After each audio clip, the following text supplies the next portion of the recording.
Hello friends, welcome to our channel. இன்றைக்கி நம்ம உடல் சூட்டை தணிக்கும் வெந்தயக்காடி எப்படி பண்ணலான்னு பார்க்கலாம் ஃப்ரெண்ட்ஸ். வாங்க வீடியோக்குள்ளாடி போகலாம்.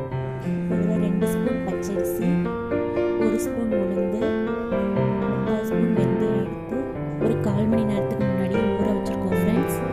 இப்போ ஜாரில் போட்டு அரைச்சிட்டு வந்துடலாம். தேங்காய் ஜீரகம் ஃப்ரெண்ட்ஸ், ஒரு 1/4 பங்கு சுக்கு எடுத்து பொடிச்சு வச்சுருக்கோம். இந்த அளவு கருப்பட்டி எடுத்துருக்கோம் ஃப்ரெண்ட்ஸ். இந்த கப்புக்கு 3 கப்பு தண்ணி எடுத்து இப்படி கரைச்சி வச்சுருக்கோம். ஜாரில் அரைச்சி வச்சுருக்கோம்.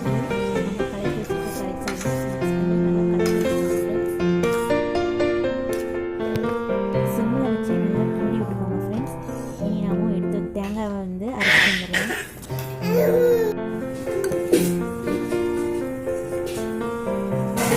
திருப்பி தேங்காவை அரைச்சி ஃப்ரெண்ட்ஸ். நல்லா கிண்டிட்டு இருந்துக்கோங்க, அடி பிடிச்சாமல் கிண்டுங்க.